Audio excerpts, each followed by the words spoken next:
In this video, I'll be talking about how to answer an exam question on Mrs. Birling from An Inspector Calls. If you are familiar with my YouTube channel, you will know that I focus on the requirements of the Edexcel IGCSE English examinations. However, if the reason why you are here is to learn more about Mrs. Birling and to be able to support your ideas with very specific references from the play, and be able to talk about the language choices as well as the structural choices of J.B. Priestley, who wrote the play, then you're in the right place. Whether you're, whether you're sitting exams with AQA or Cambridge. So, if you get a question on Mrs. Birling, you should know these main things about her character to really show your understanding of the play and knowledge of what actually happened. She is the wife to Mr. Birling. She's the mother to Sheila and Eric. She's from a higher class than her husband. She's on the board of the Brumley Women's Charity Organisation. And the main reason why the inspector has an issue with Mrs. Birling is that she refused Eva Smith's support when she approached her charity. And by the end of the play, what the audience notice is that she shows absolutely no remorse for her own actions, for her family's actions. There is no sign of character development whatsoever with Mrs. Birling. And what we want to think about is, well, what's the point of that? Why create this character that did these things, say certain things, to not show any sign of development by the end of the play? And that's to kind of really think about the thoughts of Priestley, which we'll talk about later. She is a symbol of upper class snobbery and prejudice. I should have also added here that she's also a symbol of the patriarchy. We're going to see examples of how she conforms to the patriarchal society. But not even just conforms, actually, she even promotes it, right, to her daughter. Now, this is in every video I have on An Inspector Calls. So you can always skip this bit about J.B. Priestley and context, which is the next slide.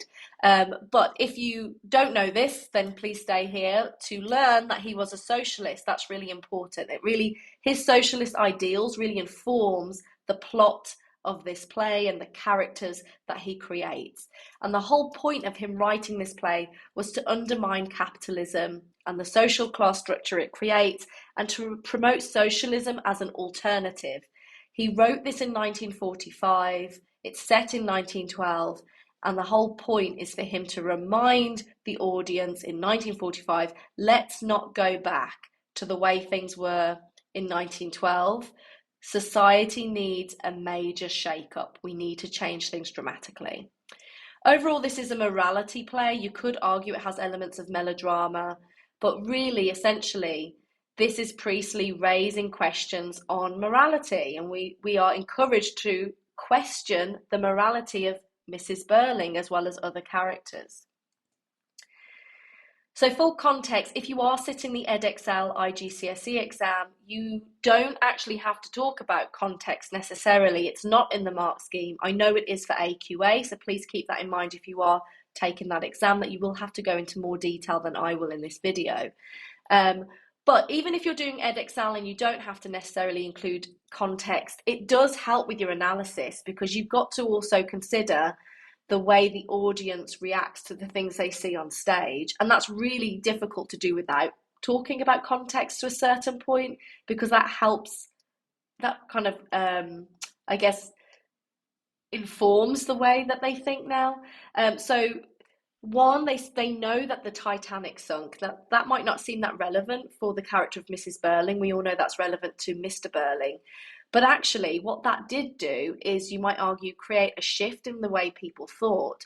People starting to realise, you know what, the elite, the industrialists, we've looked at them like they know what they're doing. They're the people at the top of society. They're the most intelligent. They're the wealthiest. We should just follow their lead. And actually, the sinking of the Titanic maybe exposed this upper class, these industrialists, for not always knowing the right thing. And I think Priestley was really trying to highlight this in this play, and he does this really well through Mrs. Birling by kind of exposing, if you like, her lack of intelligence. the audience in 1945 have gone through two world wars, World War One and World War Two. Remember, the characters on stage, they're in 1912. They don't know any of this is going to happen. But, this means that it's a different world now. Men had to go off to fight. Women had to then leave the homes and work. And also, we depended on working class men to put their lives on the line to save the country. They're not going to come back to England and accept the old way of things. They want changes because they have sacrificed hugely for this country, and therefore we see this real change in mindset in this 1945 audience. The suffragette movement is also very active during this time as well, fighting for all kinds of women's rights. And so again, we're going to look at Mrs. Birling. She really does represent an old way of living in a patriarchal society. She definitely kind of supports that the kind of defined gender roles. And you're going to have women in the audience who don't feel like that anymore, and maybe even the men who also think that, women had to go out and work. They were seen as equally important in the war effort. And so they're not ready to go back to the old way of things either. They've also gone through the Great Slump, otherwise known as the Great Depression. Again, this idea of we can't trust the people at the top. The people at the top, the bankers, they didn't know what they were talking about. Look what they did to the economy. So again, we just have this huge distrust and this major questioning of the wealthy, of the people who, I guess, people had assumed were the most intelligent in society. And we have these mass workers' strikes as well. People are fed up with the current state, the current working conditions. They want better pay, they want better working conditions, they want to be treated much better. And so we just see this real change amongst the working class in 1945. So that's the kind of mindset that the audience have walking into this play, about to kind of go back in time and watch this wealthy family in 1912. And the whole point of that is for Priestley to say, let's just remind ourselves of what things were like before the two world wars and the Great Depression. We don't want to go back to that. We really need to change things in this society. So just a reminder, for Edexcel, you have to include these three things: language, form, and structure in your analysis. So I've used this key in my analysis to highlight where I'm talking about those things. Okay, so yellow for language, blue for form, green for structure. And you really want to try and incorporate a good variety of that to get those higher marks in the exam. So let's think about Mrs. Birling. How is Mrs. Birling used by Priestley to deliver this kind of pro-socialist message to the 1945 audience? So I think it's good to just start with her character, because we're immediately told that she is a very kind of cold, unloving person, and we see that consistently all the way through. So, you might start with talking about how heartless she is. We see that in the opening stage directions, and it's reflected in the way that her house looks, right? The opening stage directions describe her home as not cozy or home-like. So that really suggests that Mrs. Birling has failed to nurture a loving home life. And of course, we can then see that in the way she interacts with her husband as well as her children. She's also literally described as a cold woman in those stage directions as well. And this foreshadows that lack of compassion we're going to see. We're going to see that coldness throughout the play, not just on stage, but also in those flashbacks when she's talking about the way that she interacted with Eva Smith. And this is interesting because we also have Sheila on stage, right? Her daughter, who is the antithesis of her when we consider the stage directions that are used for Sheila. We have stage directions describing Sheila as acting hysterical and wildly. So she's quite melodramatic in her behaviour, in contrast to kind of almost like the stoicism of Mrs. Birling. But what that tells us is that Sheila has that emotional capacity to not only grasp the seriousness of what she's done, but she has the capacity to change. And that contrast to Mrs. Birling, who is not capable of being enlightened. And again, this kind of drives home the point that Priestley is trying to say about the older generation and the upper class. And we see her very heartlessly just dismiss what she has done to Eva Smith, right? She refuses her help. She was her last hope. After this, Eva Smith kills herself. And there is just no sign of remorse when she says, I consider I did my duty. So really here you want to focus on that simple language that really lacks any kind of emotion and therefore, of course, lacks any sign of remorse. And that word duty also draws parallels with Mr. Birling, her husband, who uses the same word to excuse his cruel treatment of Eva in his factory. And, you know, Priestley really, oops, sorry, didn't mean to do that. What he intends to do here, remember this is a morality play, is call into question our understanding of duty. He's trying to educate the audience, or at least encourage them to be reflective. Well, what do we mean by duty?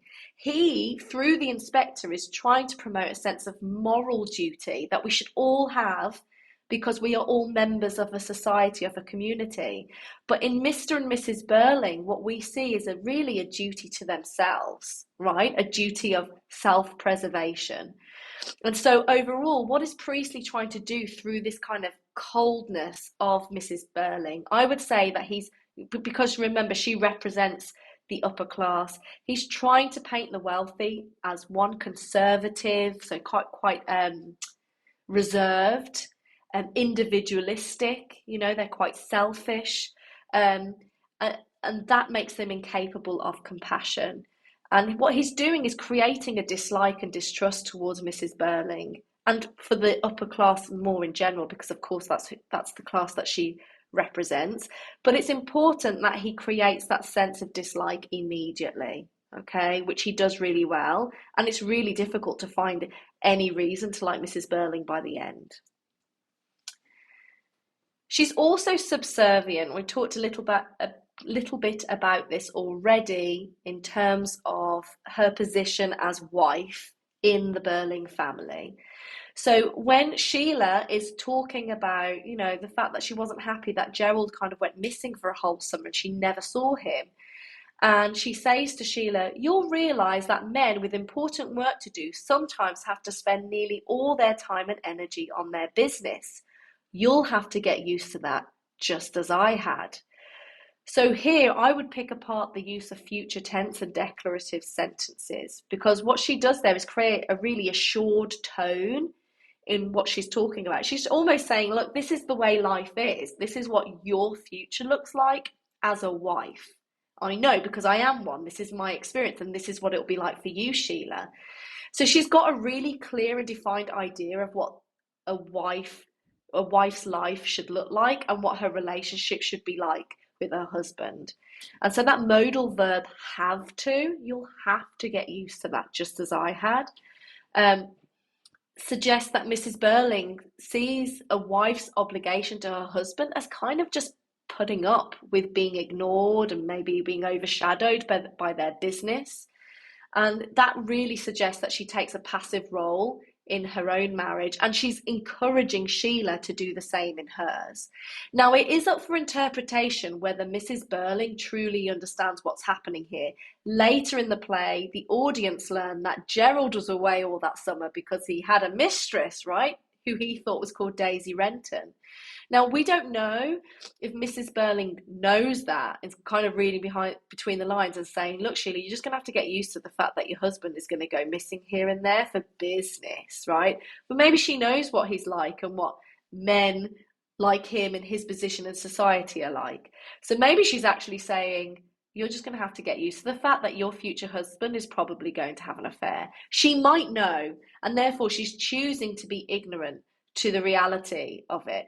Or she's been incredibly naive, and she truly does think that he's just got so much time and so busy, just like Mr. Birling. It does also suggest that Mr. Birling has also had an affair as well, or maybe even many, because she's saying, look, this happened to me. I've had to put up with it, so will you. So, and also don't forget that Mr. Birling later on in the play tries to say to Sheila, although she stops him, tries to say, look, sometimes young men does this kind of, does this, has affairs. So he tries to dismiss it and justify it, and that would suggest that he's probably had affairs as well. But the point is, whether she's naive to it or whether she actually knows and she chooses to ignore it, it almost doesn't matter. What does matter is that her inability to challenge this marital dynamic reflects a submission to the patriarchy. She's completely accepting of the situation, of her marriage, of the fact that she's at home and rarely sees her husband, and Sheila was going to just have to get used to that. She's not only accepting of it, but she's actually encouraging the continuation of it by saying to Sheila, you too will have to get used to this. We see this a number of times. I've only used this one as an example, but there's a few times in the play where she leaves. But this one I thought was good enough. Sheila and I had better go and leave you men. So this is once they've eaten. So the use of the idiom had better reveals how Mrs. Birling conforms to the patriarchal status quo, as it would have been typical for women to leave the room after dinner for men to speak about business and current affairs. What I should have probably added there on that screen is what that tells you is she supports this idea that kind of business, current affairs, all those kind of intelligent conversations are not for women. Women are just there to, look after the children, make the house look presentable, and not think about those complex things. And so again, it's just this support. She's just supporting this concept of these really defined roles of men and women in society. So here, I think Priestley's appealing to the more progressive members of his audience. Remember, we've had the kind of women's suffragette movement that's making all kinds of improvements for women's rights at the time. And what he's doing here is highlighting the stagnant views of the wealthy in terms of women's position in society. And again, saying, do we really want to go back to that? Or should we have a conversation here about what society should look like in the future? Because women do not want to go back to this. They don't want to go back to the home. They want to be an active member in society, and they want their voices heard. She is definitely supercilious. She is the most supercilious character in this play for sure. In other words, she's a snob, okay? First of all, in the opening stage directions, she's described as her husband's superior. So it's immediately established that this joining of two people, Mr. Birling and Mrs. Birling, was unequal, right, in terms of social class. Given the rigid class structure of the time, Mrs. Birling would have been considered as marrying beneath her when she married Mr. Birling. And you might go as far to say that this might explain and even foreshadow her pretentious thoughts and actions in the play, because could she actually be incredibly insecure about her marriage because she didn't marry, typically, again, we talked about patriarchal society, a woman's status typically would have relied on marrying a man of the same status or above, right? And so this maybe was uncomfortable for her, and she is feeling like she needs to overcompensate in her snobbery to clearly establish the fact that she's upper class, right? Because she doesn't have the husband to present, to be like, look at me, look who I married, aren't I upper class? So maybe that's why she is so snobbish, okay? That it's a kind of sign of an insecurity and an attempt to establish herself in the class that she wants to be. We also see this snobbery, not towards her own family members. She says to Mr. Birling, Arthur, you're not supposed to say such things. This is when he's talking about business in his speech, and the stage directions have her speaking to him reproachfully, which basically means she's speaking to him in a disapproving tone. And that really highlights her concern with social etiquette. What I would say is, if you think about the larger context of this play and the themes and the events that we hear about, is social etiquette even that important? We have a girl that has committed suicide. We have Gerald, who has had an affair. We've had Eric, who there's definitely questions around whether their sexual relationship was consensual, which I'll talk about in a different video about Eric. Really, really serious behaviour. We've had theft from a company.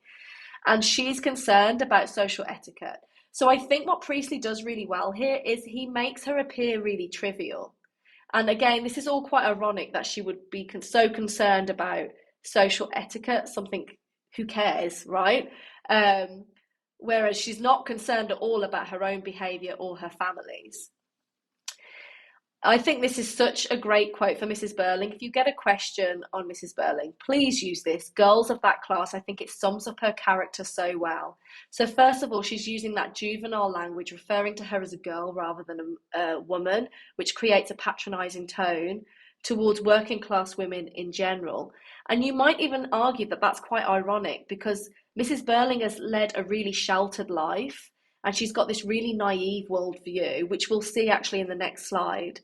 Um, so Eva Smith has lived a life, right? She's had to work much harder than Mrs. Birling has, and she's had to go out in the real world and see human beings for who they really are. And so, it's quite ironic that Mrs. Birling would call her a girl. You might say it should be the other way around.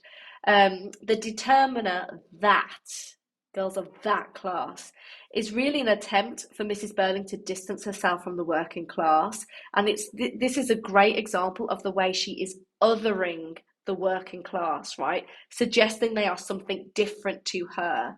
And that really enables her to dehumanize the likes of Eva Smith and to be unapologetic over her actions. It kind of explains why she can have such little remorse, if any at all, because she doesn't really view Eva Smith and the likes of her as human. And so overall, thinking about what's the point of just presenting her in this snobby way, this supercilious way, well, Priestley, through Mrs. Birling's disregard for Eva Smith, is highlighting the alienating effects of a class-based society that is devoid of compassion for the less fortunate. What he wants to do is make the audience consider a socialist, classless system as an alternative.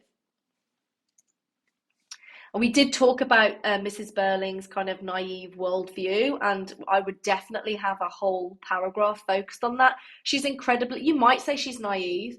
I would go as far as to say she's ignorant, right? Naive, there's kind of an innocence to it, but I feel like she goes out of her, she doesn't want to learn. She really is making no effort to gain any kind of understanding or empathy for anyone. We see this, at least this naivety here, or ignorance, in when she learns about Alderman Meggerty and the way he behaves in a bar, that he's a womanizer, that he's just sounds like a sleaze, right? And he's kind of had Eva Smith cornered, and she's absolutely staggered. Well, really, Alderman Meggerty? So those stage directions and the exclamatory sentence sentences, demonstrate the complete shock of Mrs. Birling to learn of the predatory behaviour of an alderman. And what Priestley does here is really exposes the inaccuracies of Mrs. Birling's prejudices, right? Because she's just thinking, she's concerned with the fact that Meggerty is an alderman. And so for her, she just assumes he must be an upstanding citizen and he's of a higher class and therefore he must be of a higher moral fibre. And so what she does is she overestimates the moral fibre of the rich just purely based on the fact that they are rich, while she underestimates the moral fibre of the poor purely based on the fact that they are poor. We see this is a great way to link into the next quotation, where she says, this is when Eva Smith is in front of her on the charity board, and she's getting very emotional. And she says she was claiming elaborate fine feelings and scruples that were simply absurd in a girl in her position. So the dialogue here reveals Mrs. Birling's prejudice against the working class. She's got a very clear idea of what she thinks the working class are like, what they are and are not capable of, and she has no desire to challenge that preconceived idea whatsoever. I would focus on the verb claiming, because that suggests a distrust for Eva Smith and tells us that Eva Smith had no chance in front of Mrs. Birling on that board, because she already assumed, if you say someone claims something, you are almost, you're indirectly suggesting that they're lying, right? Because otherwise you would just say she had elaborate fine feelings, okay? But to say she was claiming elaborate fine feelings indirectly tells us that she thinks she was putting on, right? She was lying. Then I would look at the adjectives elaborate and fine, because what that tells us is she doesn't think, to have elaborate fine feelings, that those are complex emotions, and she's saying there's no way that a girl in that position could have those kind of emotions. So she's basically saying the poor are not capable of such complex emotions. And again, this is all linked back to her prejudice against the working class. And again, we already talked about this has come from the fact that she dehumanizes them. She others the working class, and therefore she thinks they're a completely different beast to her and just not capable of the emotions that she is as an upper class woman. It's kind of ironic as well because we don't actually see any emotion from Mrs. Birling, so you could even explore that as well, like the irony of her talking about this girl is not capable of such complex emotions when we don't see any complex emotions. We see no complex thinking either by Mrs. Birling. She's very black and white. And she is the antithesis, really, of what you would expect or want someone to be like on the board of a charity. You want someone to be seeking and understanding, to try and empathise with the person in front of them who is less fortunate. And then I love this. I just absolutely love this moment in the play where she thinks she is winning her argument with the inspector and tells him, orders him, go and look for the father of the child. It's his responsibility. Of course, this is dramatic irony because the audience have likely worked out at this point that it's Eric who is the father. So essentially she's saying, go and find Eric and make him responsible. So unwittingly, Mrs. Birling is ordering the inspector to make her own son face the consequences. The use of the imperative go and the short declarative sentence, it is his responsibility, reflects her self-righteousness. She thinks she knows what's right to do, right? I don't know why you're here. Why are you talking to me? Go, stop wasting my time. Go and do this. You should be doing this, right? She thinks she knows best. And I think what actually happens here, and maybe I should have written this on the screen, to put it bluntly, Priestley is making her seem or look really stupid. You know, she may have complex language, she may use ambitious vocabulary, but it's all really to mask the fact that her thinking is not very complex whatsoever. She's very, very simplistic in the way she views the working class, and therefore in the way she viewed Eva Smith in front of her.